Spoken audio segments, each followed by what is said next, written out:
Bonsoir à tous, merci de nous rejoindre dans le kiosque, votre magazine culturel. Regardons ensemble le sommaire de cette édition. Le cinéma Les Yeux d'Elsa à Saint-Cyr-l'École vous propose de vivre une expérience bouleversante et humaniste. Vendredi 28 mars, le documentaire Au bord du monde sera projeté, suivi d'une rencontre avec le réalisateur. Toutes les précisions avec notre invité. Jusqu'au 11 mars, la salle des expositions de Guyancourt rend hommage aux femmes, pas n'importe lesquelles, les héroïnes occupent le haut de l'affiche. Samedi 12 avril, la batterie à Guyancourt reçoit le chanteur Tiken Jah Fakoly.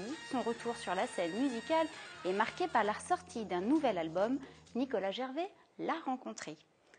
Projeté vendredi 28 mars au cinéma Les Yeux d'Elsa à Saint-Cyr-l'École, le documentaire de Klaus Drexel, Au bord du monde, donne la parole à ceux que l'on voit mais que l'on n'entend pas souvent. Le réalisateur a suivi pendant 1 an à Paris une dizaine de sans-abri. Pascal, Michel, Christine et les autres survivent sur les trottoirs, dans le métro ou encore sous les ponts. Quel est leur regard sur le monde? Comment parler de ceux qui dorment dans la rue? C'est ce dont nous allons parler ce soir avec Bertrand Pigné. Bonsoir. Donc vous êtes responsable du cinéma Les Yeux d'Elsa, oui, à Saint-Cyr-l'École. Alors avant que vous nous expliquiez en fait pourquoi vous avez eu envie d'organiser cet événement, je vous propose qu'on regarde la bande-annonce tout simplement pour nous mettre dans le ton. Très bien. Voilà.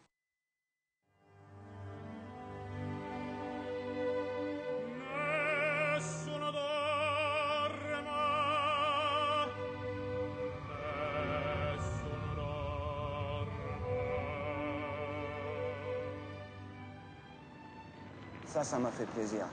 Le gars, il s'arrêtait là en voiture. Il m'a dit, j'ai des courses pour vous. Il m'a ramené 2 sacs. Il m'a dit, ça vient de la part de ma femme, ça vient de la part de ma belle-mère. Pratiquement tous les jours, je fais la revue de presse de 3 à 6 journaux. Tout ce qui est scientifique, tout ce qui est social, justice, violation des droits de l'homme. À 60 balais, je sens que je fais encore l'été pour remonter la pente. Faut pas trop déprimer sur les mauvaises choses. Il peut encore y avoir des bonnes choses. Qu'est-ce que vous faites quand vous avez froid? Je grelotte.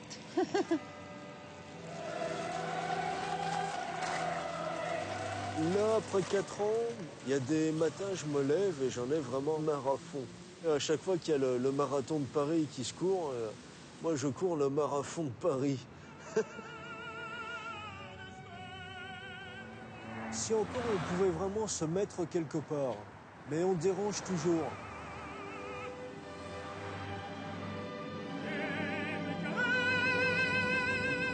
C'est comme s'il considérait que parce que tu es là, tout est fini pour toi. C'est même plus la peine de s'arrêter, c'est même plus la peine d'écouter.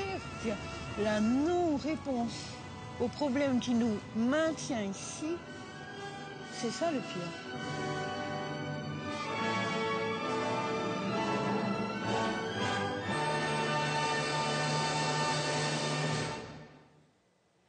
Alors Bertrand, qu'est-ce qui vous a intéressé dans la démarche du réalisateur?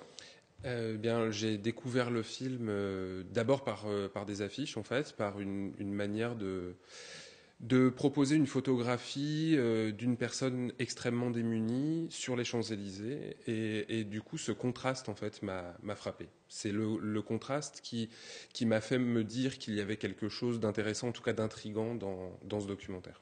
Donc, vous êtes allé chercher auprès du distributeur? Voilà, donc je suis allé demander à voir le film, j'ai pu le découvrir, ça a été vraiment un choc, assez bouleversant, pour la simple et bonne raison que c'est pas un film qui cherche à faire du sensationnalisme, c'est un film qui cherche simplement à prendre le temps de regarder les gens en face, les gens qu'on n'a pas l'habitude de regarder en face. Exactement. On est dans un documentaire, justement, comme vous le disiez, on n'est pas dans le misérabilisme du tout, dans le sentimental un peu lourd, comme certains documentaires avec des commentaires, etc. Là, pas du tout. Alors, quel regard, justement, vous portez sur la manière dont sont présentés ces sans-abri? Justement, c'est ce que vous disiez tout à l'heure, les 2 adjectifs qui me sont venus pour décrire le film, c'est bouleversant et humaniste. Je pense que la meilleure définition, c'est humaniste. C'est un film qui regarde ces gens qu'on a l'habitude de croiser sans les voir, à qui on a l'habitude de jeter un coup d'œil tout en tout en passant son chemin en fait. Tout à coup, ce documentaire prend 1 heure et demie pour nous proposer de nous arrêter avec eux, de prendre le temps avec eux, de prendre le temps de les écouter. Et pas de les écouter dans un quotidien qui serait le quotidien de la misère ou de la douleur ou de la difficulté ou de la faim ou du froid. C'est vraiment un documentaire qui prend le temps de leur laisser la parole sur le quotidien, la vie de tous les jours, leur pensée regard sur le monde, et leur rapport au monde. Et qui le fait avec un sens de la beauté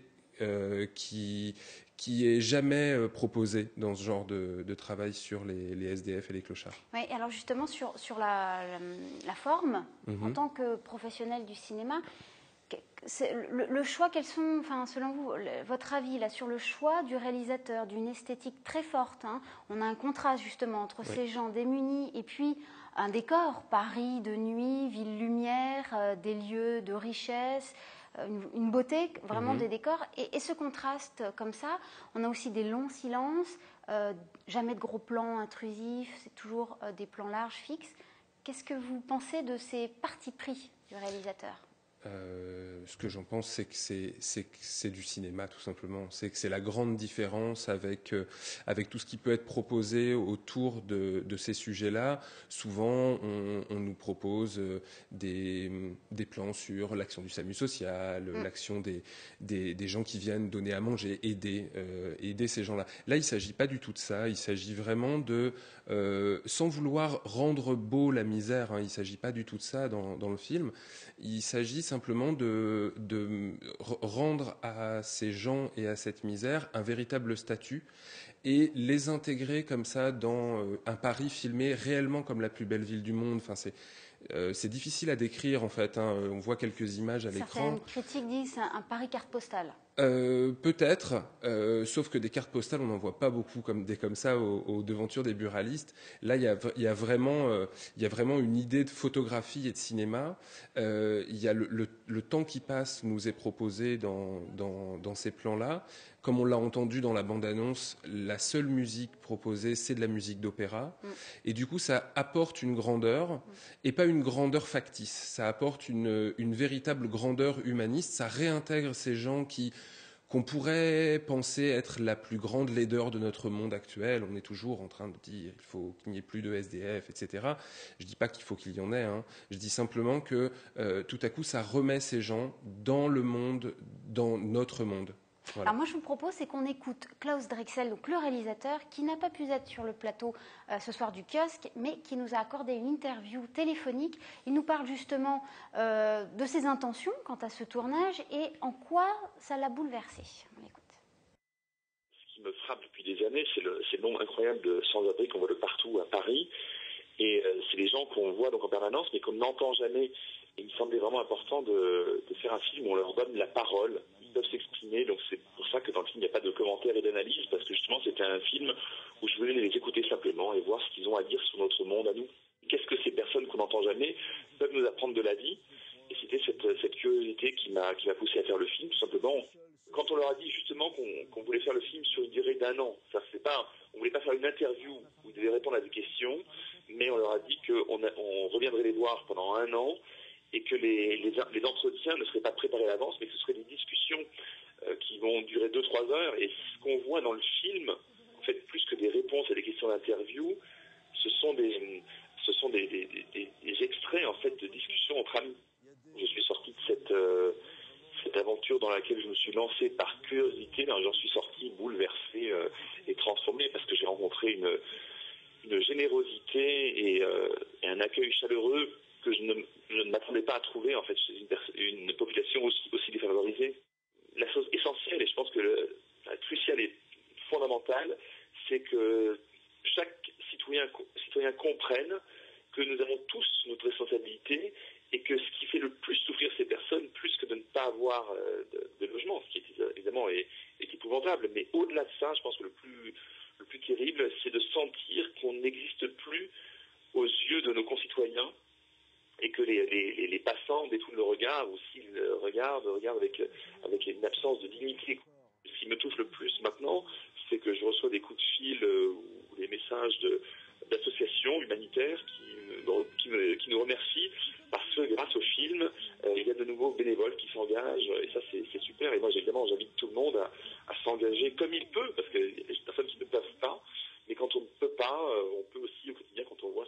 personnes-là, les regarder avec un sourire et dire bonjour monsieur, bonjour madame, et je pense que ça change déjà énormément. Voilà, donc redonner de la dignité à ces personnes. Alors c'est une forme finalement d'engagement aussi pour vous de proposer ce documentaire à la programmation. Qu'est-ce que vous aimeriez que vendredi le public retienne ? Qu'est-ce que j'aimerais j'aimerais tout simplement, j'aimerais déjà qu'il y ait du monde qui vienne et que par cela on montre à ce réalisateur que cette question qui l'a touché, qui l'a bouleversé, qui l'a intéressé d'abord, mais qui l'a transformé, est une question qui touche et dont les gens souhaitent s'emparer, parce que je pense vraiment qu'il y a une possibilité de se transformer en fait en voyant ce documentaire. Moi-même, comme il le dit, je fais partie de ces gens qui croisent des sans-abri qui leur disent pas bonjour, et alors que j'aime bien dire bonjour aux gens même quand je les connais pas. Et là, je me dis oui, peut-être qu'il va falloir juste changer ça. J'aimerais que les gens viennent pour découvrir une très belle œuvre cinématographique et pour entrer dans un vrai questionnement humaniste par rapport à eux-mêmes et par rapport à ces gens. Et donc pour cela, rendez-vous au cinéma Les Yeux d'Elsa, vendredi, 20h45, tarif unique, 3,50 €. Merci Bertrand. Merci à vous. Alors maintenant, je vous propose de découvrir une exposition hommage aux femmes, pas n'importe lesquelles, les héroïnes sont en haut de l'affiche de la salle des expositions de Guyancourt. Sabrina Sicchini et Elodie Moine nous en donnent un aperçu.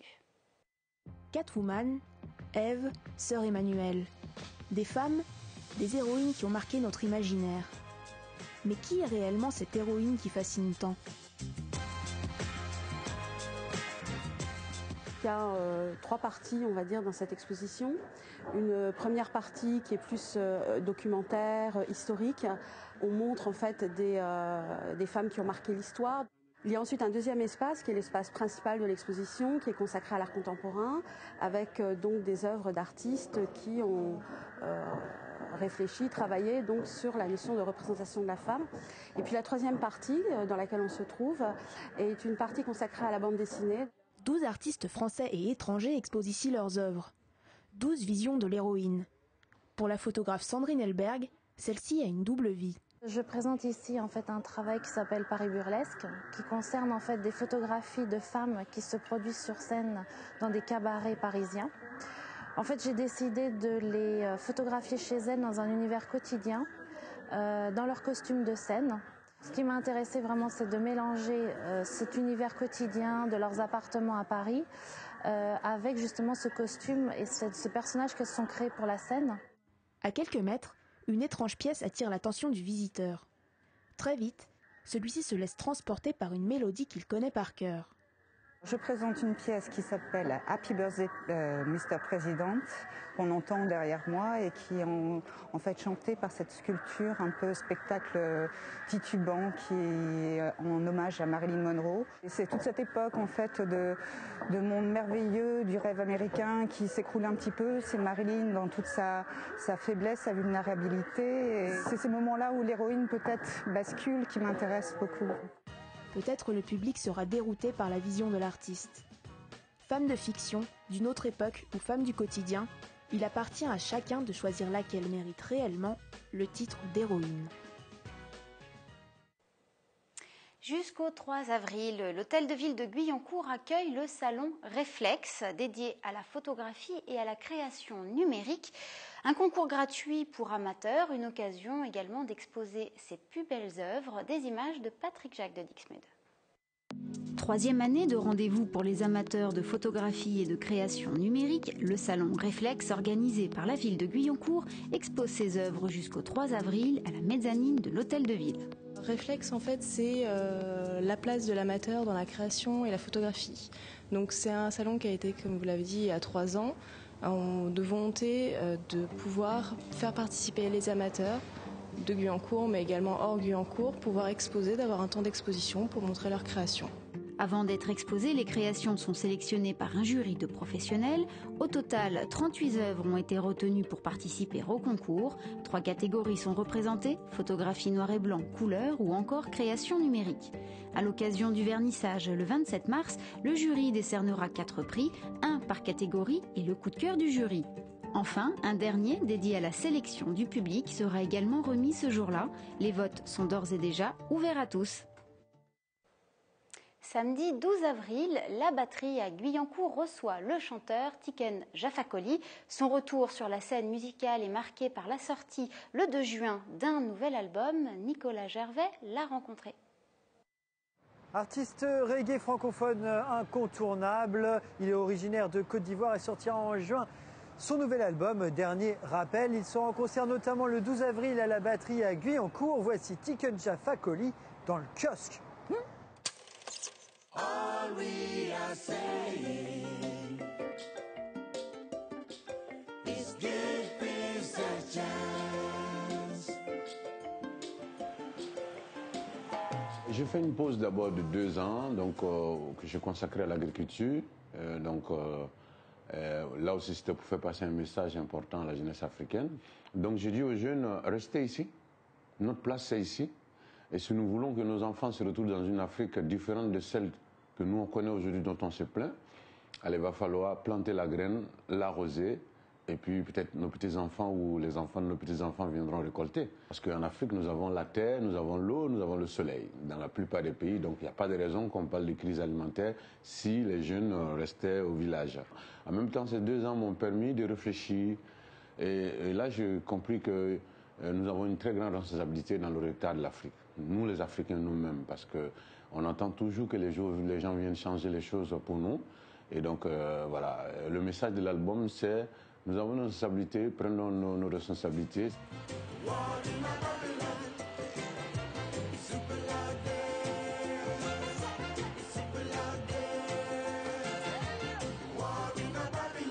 Ça ne veut pas dire qu'il faut aller faire des révolutions ou casser, etc. Parce qu'en Afrique, nous avons besoin de tout construire. Quand on a besoin de construire, on a le devoir de ne pas détruire. Il faut aussi respecter nos institutions. Voilà. Il faut dénoncer la dictature, il faut dénoncer la mauvaise gouvernance, il faut dénoncer tout ce qui ne va pas.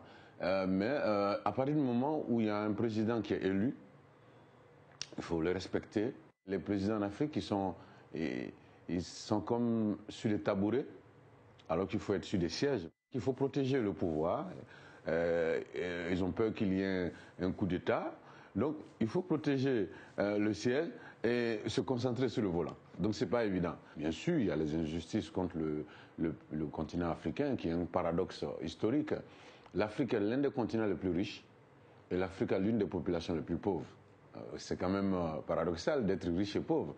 Donc, c'est des sujets comme ça que j'aborde dans le prochain album qui s'appelle Dernier Appel. Marcus Garvey prophesied, said, one month lives 10 miles away, yeah. Is this star? I am unsat at the mountain top, watching Babylon burning real hard. Nous, on fait du reggae africain. Quand nous faisons du reggae aujourd'hui, il est important qu'on prouve qu'effectivement, que l'Afrique est la source du reggae. Donc voilà, c'est pourquoi on utilise des instruments comme la kora, le balafon, qui est un peu le violon traditionnel en Afrique. Il y a une dizaine d'instruments traditionnels qui a été utilisés dans ce prochain album.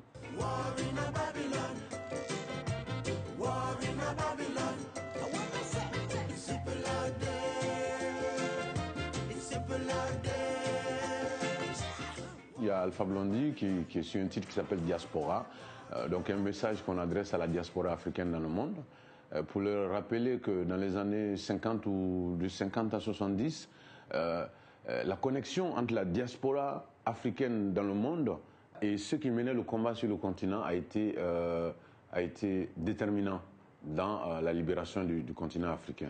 Aujourd'hui, on a l'impression que notre diaspora, elle est plus concentrée sur l'économie. Elle est plus en train de chercher de l'argent pour aller investir. C'est bien, mais on souhaite qu'ils s'engagent aussi politiquement.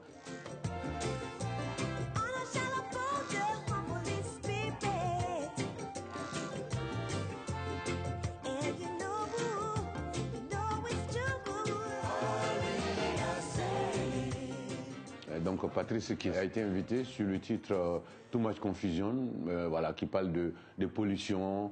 Et puis il y a aussi Neka qui est invité sur le titre Human Thing. Je chante en anglais aussi. Je pense que c'était devenu de toute façon indispensable à ma carrière parce que aujourd'hui, j'ai la chance d'avoir une carrière qui commence à être vraiment mondiale. Mais ça devient indispensable parce que le message il doit aller partout aujourd'hui dans le monde.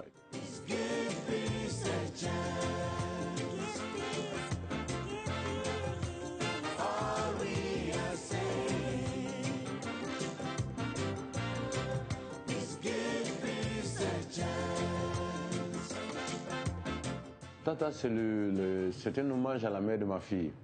Voilà, j'ai une fille qui a 26 ans aujourd'hui, donc qui est née quand j'avais 18 ans, donc j'étais très jeune. Donc sa mère, nous étions fiancés. Moi, j'avais pas de boulot. Vous savez, ça faisait pas trop joli d'être rasta, vouloir chanter. Pour moi, c'était impossible de me marier parce que je n'allais pas pouvoir subvenir aux besoins de ma famille. Et donc Tata, elle m'a attendu pendant 10 ans. Elle m'a attendu pendant 10 ans et au bout de 10 ans, effectivement, elle a, sous la pression de ses parents, elle a dû se marier de force à quelqu'un d'autre. Et puis, je crois qu'elle a fait 2 ans dans ce foyer et puis un jour, j'ai appris sa mort. C'est une personne qui a beaucoup souffert pour moi et voilà, j'ai décidé de lui rendre hommage. Oh Tata, funika ya fama.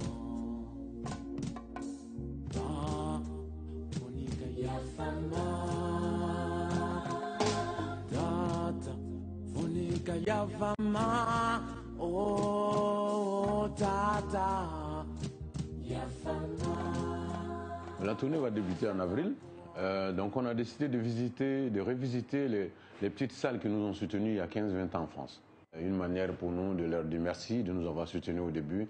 Et puis l'album va sortir le 2 juin. Et puis voilà, après on va attaquer les festivals. Voilà, et après Tiken Jah, on retrouve Aurel Dia dans le kiosque.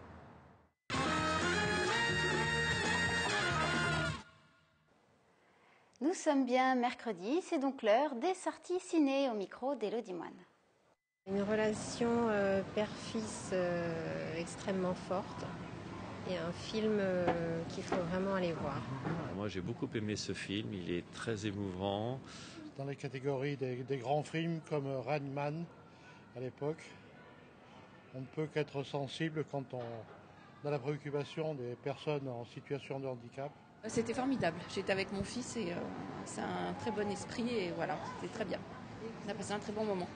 J'ai beaucoup aimé, c'est un beau film, un hymne à la vie, voilà, c'est du Rennais. J'ai adoré, franchement, j'étais enthousiasmée. Le rapport au décor est sublime. Le trouble entre le théâtre et le cinéma est fantastique. Le message sur la vie m'a beaucoup touchée. Très bon film qui donne beaucoup de peps. Bonne musique, bonnes actrices. On s'amuse du début jusqu'à la fin, on rigole beaucoup. Très amusant et en correspondance avec la vie actuelle, c'est bien. Pas mal, franchement il y a de l'action, ça pète bien. L'histoire est vraiment bien rodée. C'est dans la continuation du premier, il n'y a rien à dire. Alors Cinéphile, c'est aussi l'occasion d'entendre un professionnel du cinéma nous donner son coup de cœur. Et cette semaine, c'est Cyril Haddad, projectionniste à l'espace Philippe Noiret des Clés-sous-Bois. Cette semaine, le coup de cœur de l'espace Philippe Noiret est le dessin animé Tantilda, réalisé par Jacques-Rémy Girard. Tantilda est une amoureuse de la nature. Elle conserve dans son musée végétal pas mal de plantes dont certaines commencent à disparaître de la planète. Parallèlement, une céréale est développée par des industries et donc du coup, cette céréale est censée éradiquer la faim dans le monde. Le réalisateur nous conte une fable écolo, tendrement drôle, qui est destinée à faire sourire le spectateur et le sensibiliser par la même occasion sur l'écologie et les problèmes d'OGM. Visuellement, le film est tout simplement splendide, l'animation est vraiment très bien faite. Les plantes sont capables de grandir façon géante et dégager une énergie de dingue. Quand on aura passé toutes nos cultures au LGO, les bénéfices vont grimper, mes cocos. Mesdames et messieurs, Tantilem. C'est une révolution. Grâce à Tilem, la faim dans le monde est en voie de disparition. Tantilda est un film à découvrir cette semaine à l'espace Philippe Noiret.